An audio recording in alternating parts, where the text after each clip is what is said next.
अस्सलाम वालेकुम। आज हम डिस्कस करेंगे कैप टू टेक्स्ट प्रैक्टिस की ग्रिड को, इम्पोर्टेंट एरियाज को और किस तरह आप इस पेपर को पास कर सकते हैं। इन तमाम चीज़ों को आज की इस वीडियो में आपके साथ डिटेल में डिस्कस करूंगा।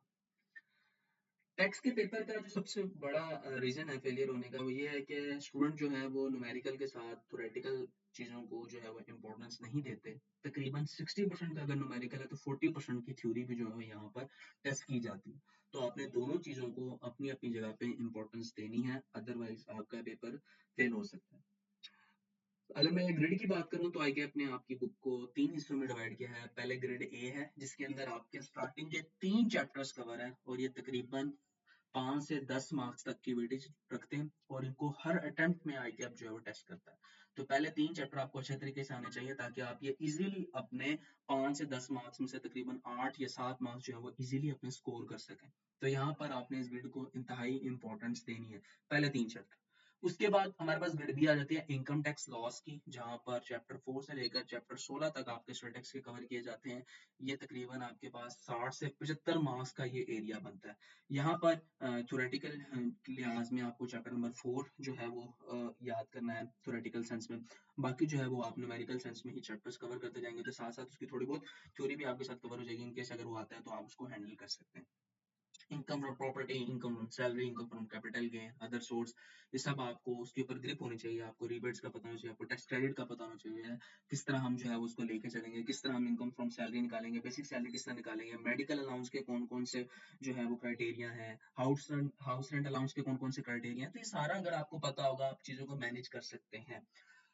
आप जिस भी टीचर से पढ़ रहे हैं तकरीबन हर टीचर जो है वो आपको अपना फॉर्मेट प्रोवाइड करता है इनकम फ्रॉम सैलरी को सॉल्व करने का, इनकम फ्रॉम प्रॉपर्टी को सॉल्व करने का, कैपिटल गेन को सॉल्व करने का। तो आप उस फॉर्मेट को फॉलो करें। अगर आपका टीचर आपको फॉर्मेट नहीं प्रोवाइड करे तो जिस भी मेथड से वो आपको पढ़ा रहे हैं वो मेथड आप तकरीबन जो है वो एक पेपर के ऊपर ड्रिल डाउन कर लें ताकि आप लास्ट डे के अंदर उसे रिवाइज कर सकें। जैसे आपको एक टीचर ने full fledge income from salary का क्वेश्चन कराया तो आप कंप्लीट उस इनकम फ्रॉम सैलरी में जो जो भी पॉइंट्स हैं उनको वहां पे लिख लें ताकि आप लास्ट डे पे जब रिवाइज करें तो आपको इजी हो सके। इसी तरह इनकम फ्रॉम प्रॉपर्टी है, अदर सोर्स है, जो भी है, उन सबको आप एक पेज के ऊपर लिखते जाएं। उन सबका फॉर्मेट आपके पास बना होता है कि आप लास्ट डे में उसको रिवाइज कर सकें।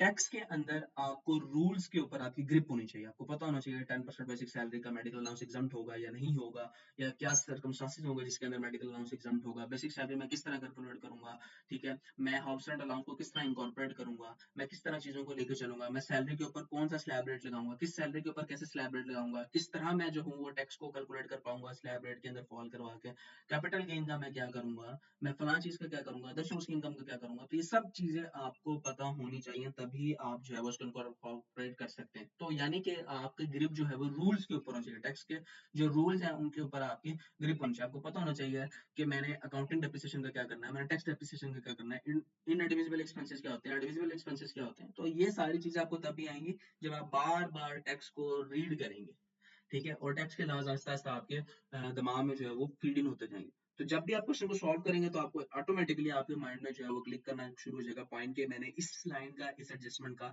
क्या इफेक्ट लेना है और किस तरह जो है वो इसको लेके चलना है। ठीक है, तो इस चीज को आप प्रैक्टिस बनाएं और इस चीज को आप साथ साथ जो है वो लेके चलें। अगर आप हमारा रिवीजन प्लान में देखें तो वहां पर भी मैंने जो है वो सबसे पहले आपको कहा है कि आप सैलरी से स्टार्ट करें, उसके बाद आप इनकम फ्रॉम प्रॉपर्टी को कंप्लीट करें, उसके बाद जो है वो आप इनकम फ्रॉम प्रॉपर्टी को कंप्लीट करने के बाद कैपिटल गेन की तरफ जाएं, इनकम फ्रॉम अदर सोर्सेज की तरफ जाएं, losses, deductible allowance, tax credit, इनकी तरफ आप मूव करें और उसके बाद जो है वो आपके जो बाकी चैप्टर्स हैं उनको, यानी कि चैप्टर 3, चैप्टर 2, चैप्टर 1 है उसको आप करें। उसके बाद आप लास्ट के ऊपर सेल टैक्स की तरफ मूव करें और सेल टैक्स को आप कवर करें। लास्ट ग्रेड हमारे पास सेल टैक्स की है और यहाँ पे 20 to 30 मार्क्स तक आपसे पेपर पूछता है। जब आप सेल टैक्स को तैयार कर रहे होंगे तो साथ साथ आपके साथ थ्योरी भी साथ साथ ही तैयार होती जा रही होगी। तो उसके जितने भी क्वेश्चन हैं उनको करें, उसकी प्रैक्टिस करें। तो अगेन यहाँ पर भी एक फॉर्मेट होता है कि आपको पता हो इनपुट आउटपुट को कैसे एडजस्ट करना है। वो फॉर्मेट आपके पास ड्रिल डाउन हो, अदरवाइज आपको तकरीबन हर टीचर जो है वो अपना फॉर्मेट प्रोवाइड करता है। उस फॉर्मेट को आप फुलफिल करें और उस फॉर्मेट को आप लेकर चलें। अल्हम्दुलिल्लाह हमारा प्लेटफॉर्म सेशन की सर्विसेज प्रोवाइड कर रहा है और यहाँ पर जो टेस्ट सेशन जो बच्चे देने आते हैं उसमें जो गलतियां जो हमारी नजर से गुजरी हैं वो ये है कि बच्चे जो है वो क्वेश्चन को प्रॉपरली रीड नहीं करते। ठीक है, जिसकी वजह से जब आप क्वेश्चन को रीड नहीं करते तो आपके माइंडसेट में उसका एक स्ट्रक्चर नहीं बनता कि आपने किस तरह जो है उसको पेपर के ऊपर ड्रिल डाउन करना। तो क्वेश्चन को प्रॉपर तरीके से रीड नहीं करते, पहली बात। दूसरी बात ये है कि जब वो रीड नहीं करते तो रिक्वायरमेंट को भी हरगिज रीड नहीं करते, या रिक्वायरमेंट को अगर रीड कर लेते हैं तो बस क्वेश्चन के पॉइंट पढ़ना शुरू करते हैं, उसको इनकॉर्पोरेट करना शुरू करते हैं, जिसको नुकसान ये होता है कि कभी कभी लास्ट पॉइंट पहले पॉइंट के साथ लिंक होता है, जिसकी वजह से वो उनका जो लिंकिंग गैप आ जाता है।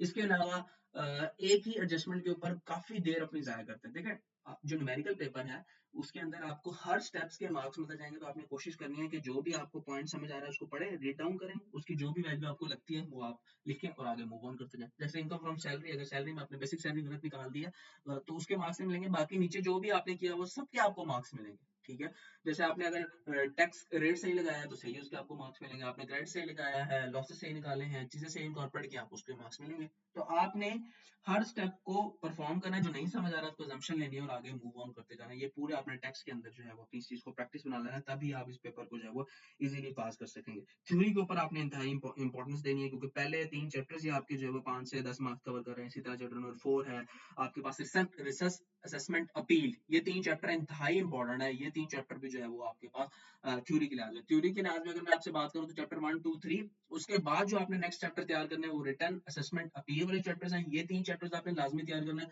उसके बाद आपने जो है वो चैप्टर नंबर 4 तैयार करना है, और अगेन जब चैप्टर 4 आप तैयार कर लें तो तकरीबन आपकी थ्योरी के तमाम चैप्टर्स कवर हो गए होंगे, और साथ साथ जब आप न्यूमेरिकल तैयारी कर रहे होंगे तो थ्योरी वाले पॉइंट भी आपके साथ साथ क्लियर हो रहा है। इनकेस कोई पूछ लेता है तो आप इजीली इसको रिटर्न डाउन कर सकते हैं, इजीली आप उसको लिख सकते हैं। टेस्ट लाजमी दें, अगर आप टेस्ट नहीं दे सकते तो एटलीस्ट पास पेपर लाजमी करें, और 2 या 3 पास पेपर आप इस तरह करें जैसे आप एग्जाम्स के अंदर बैठे हैं। उससे फायदा क्या होगा कि आप पेपर प्रेशर को टैकल करना सीख जाएंगे, आपको पता चल जाएगा कि मैंने इफेक्टिव टाइम के अंदर किस तरह चीजों को मैनेज करना है, आपको पता चल जाएगा कि हर क्वेश्चन के मार्क्स को मैंने 1.5 से मल्टीप्लाई करना है, उसमें टाइम ड्यूरेशन के अंदर अंदर मैंने उस क्वेश्चन को सॉल्व करना है। अगर मैं उस टाइम ड्यूरेशन के अंदर नहीं सॉल्व कर पा रहा तो मैं उसको मजीद जो है वो अपनी प्रैक्टिस करूं और इस चीज को इनकॉर्पोरेट करूं कि जो चीज मुझे नहीं समझ आ रही, जहां टाइम टेकिंग है वहां मैं assumption लूं और आगे मूव ऑन करता जाऊं। तो इस चीज को आप अपनी प्रैक्टिस जो है वो बनाएं। ठीक है, तो पास अगर आप टेस्ट नहीं दे रहे तो लाजमी 2 या 3 पास पेपर करें। अच्छा, टेस्ट के अंदर एक थोड़ा सा ड्रॉबैक है, वो ये है कि जो पास पेपर होते हैं वो अपडेटेड नहीं होते हैं, क्योंकि हर दफा ये टेस्ट चेंज हो रहा होता है। तो आपने कोशिश करनी है कि आपने सोल्यूशन जो है वो अपडेटेड वाले यूज करना है। ठीक है, आप इसकी कोई बुक खरीद लें, ठीक है, क्योंकि आई की वेबसाइट के ऊपर लास्ट 2 अटेम्प्ट्स वाले अपडेट होंगे, उससे प्रीवियस अटेम्प्ट वाले अपडेटेड नहीं होंगे, उनके सोल्यूशन पिछले टेक्स्ट लॉज के मुताबिक होंगे। तो आप कोशिश करें कि अपडेटेड बुक खरीदें, ताकि आप वहां पर जो अपडेटेड टेक्स्ट लॉज हैं उनके मुताबिक ही वहां पर पास पेपर के सॉल्यूशंस भी दिए होंगे, तो आप उनको वहां से दे लेकर सॉल्व करें। ठीक है, तो इन चीजों को लाजमी मद्देनजर रखें। और इसमें जो आपके पास, अगर आप अगेन ग्रिड को भी देख लें तो आपके पास ग्रिड ए के अंदर तकरीबन हर चीज ही T1 टेस्टिंग के अंदर है, यानी कि यहाँ से आपसे मैक्सिमम 8 मार्क्स तक पूछ सकता है। ग्रिड बी के अंदर सब कुछ ही T2 की टेस्टिंग के अंदर है, कोई भी ऐसी चीज नहीं है जो T1 की टेस्टिंग के अंदर हो। और इसी तरह ग्रिड जो हमारे पास सी है उसमें सिर्फ एक जो है वो tax and acid debit credit T1 की टेस्टिंग के अंदर है, सब जो है वो T2 की टेस्टिंग के अंदर। तो इसका मतलब ये है कि आपको सेल टैक्स के क्वेश्चन लाजमी और लाजिम मंजूम आना है, इनकम टैक्स में भी आपको क्वेश्चन जो है वो आना ही आना है। और इनकम टैक्स में से इस तरह के कभी जो है वो बिजनेस का क्वेश्चन जो है वो टेस्ट कर लेता है एक अटेम्प्ट के अंदर, किसी एक अटेम्प्ट के अंदर जो है वो बाकी हेड्स को मिक्सअप करके जो है वो टेस्ट कर लेता है लॉन्ग, बाकी शॉर्ट में तो चीजें टेस्ट करता ही रहता है। तो वो आप पेपर पैटर्न को एक दफा आप देख लेंगे तो आपसे वो चीजें जो है वो गुजर जाएंगी। फिर भी आपका कोई क्वेश्चन है तो आप व्हाट्सएप नंबर के ऊपर हमसे कॉन्टेक्ट कर सकते हैं। होप सो ये वीडियो आपके लिए इन्फॉर्मेटिव रही होगी। अल्लाह हाफिज।